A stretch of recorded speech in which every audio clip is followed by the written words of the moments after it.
Bismillahirrahmanirrahim.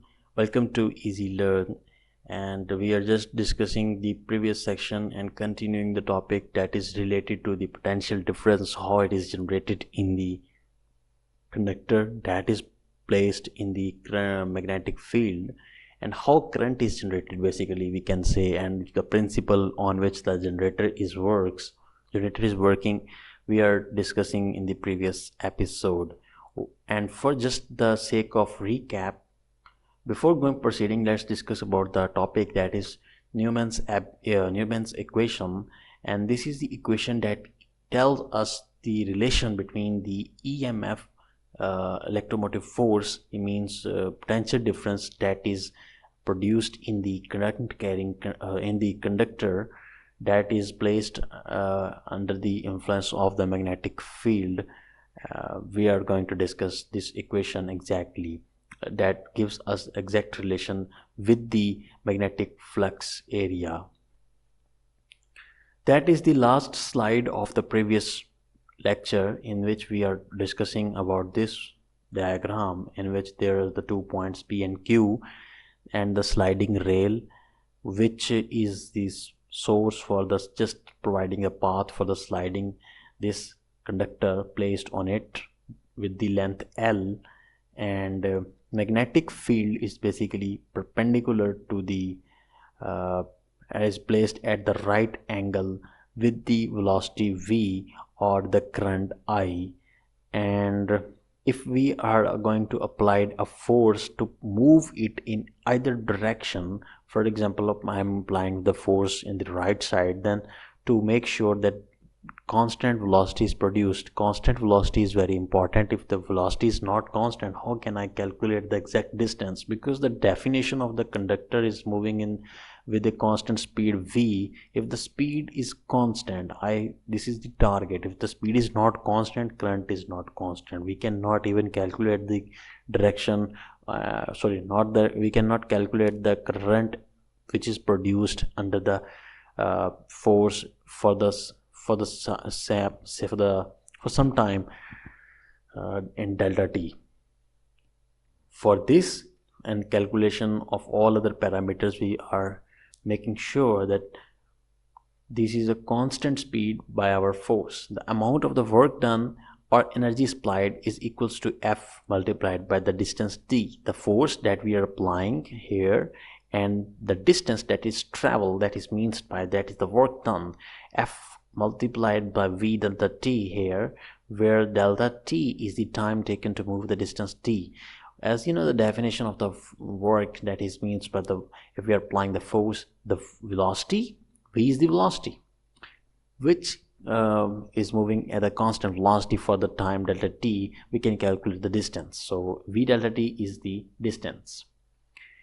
And it is definitely, when the current is generated, a magnetic force opposite in the direction of the applied force will be generated. This is the very basic thing, that if I am applying the force, this is what I am applying, APP, applying force by myself, and then I need to apply the force continuously, because this is the there is a negative aspect of the force component that is working against me.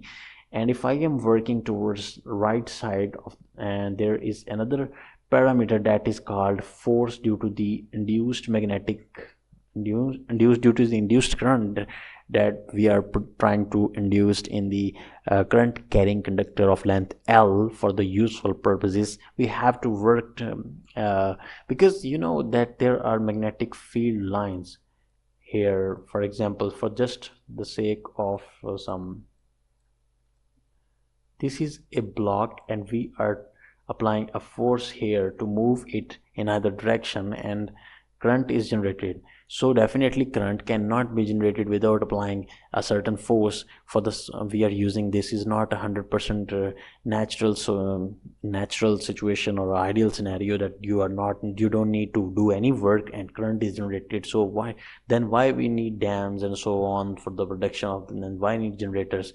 Because fuel is necessary. The fuel basically is the source that applied the force, and that is working against the magnetic field lines to cut through it to change the magnetic field, to make sure that it is working at a constant velocity in other direction, and there is a force that is against it, that is the magnetic force.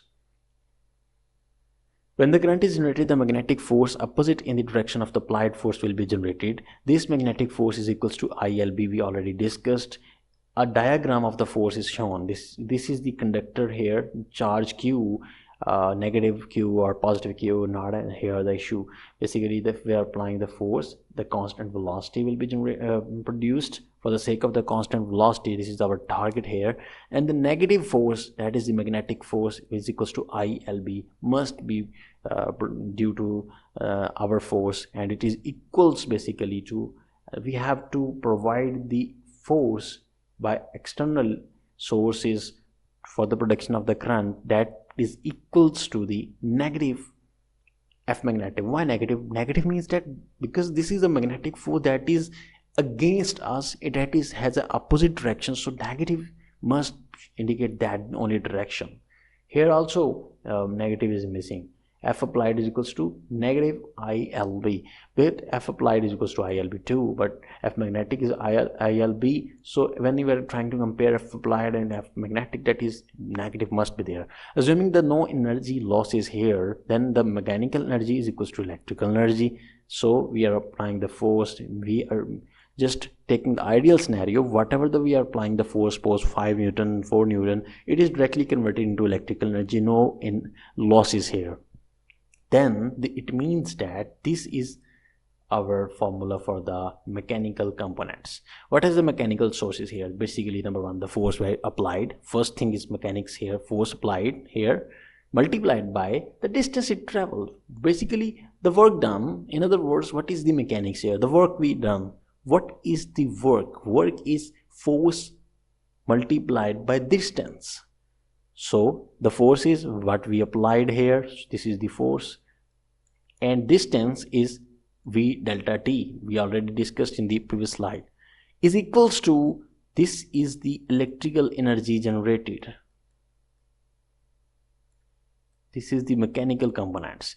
What is the electrical energy? Electrical energy means the charges that flow in the whole conductor multiplied by electromotive force EMF epsilon here. Okay, so this is what charge. Basically, what is epsilon? It is the potential difference that we are interested in, but how much potential difference is generated, that will be calculated by can be calculated using Q, depends on Q. If there is more charges flow through it, definitely higher will be the EMF. So just substituting the formulas values here, F applied force is equals to ILB, but as I said, F applied is same as the magnetic component but opposite in direction, so I indicates that it is the direction opposite. ILB multiplied by V delta T is equals to epsilon naught. Here just I'm replacing the charge Q. What is Q? Q is basically due to it makes the current multiplied by delta T, the current that is produced by the movement within time T, time taken. Suppose the current 5 ampere is flowing for just 10 seconds. Then by multiplying the both terms, it is the basically charge. Charge is a more wide in terms, while the current is a specific term, and but for the sake of the time, we're considering the time, multiply the time taken, the charges that flow through the circuit makes the current, and when current is flowing through the circuit for a certain time, then it means that multiplying both terms makes the overall charge. Then by just cutting these all the terms, can be cancelled with this one.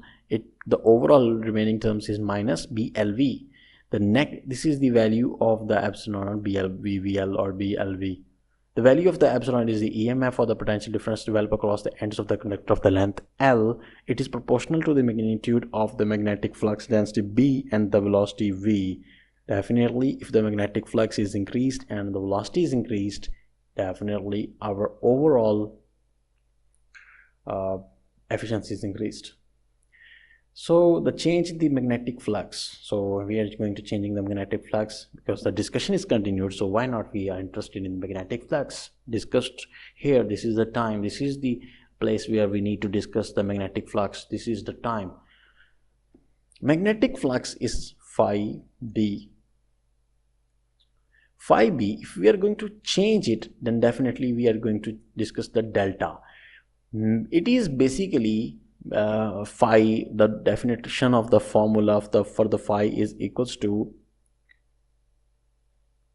here BVL, that is epsilon naught epsilon, that is the potential difference, okay, EMF, potential difference produced in time t. So it is overall the potential difference. BVL is the potential difference E epsilon, okay.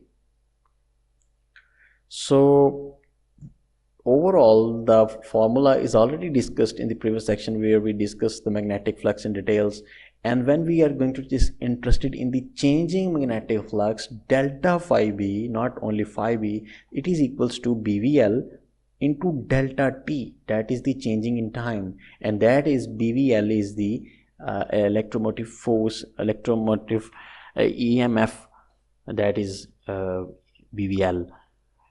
Again, rewriting the previous equation, the mechanics parts is equals to the electrical parts. F applied multiplied by V delta T is equals to Q epsilon, that is negative ILB multiplied by V delta T as it is equals to epsilon I delta T. But right now what we are going to do here is just cutting only I in this term.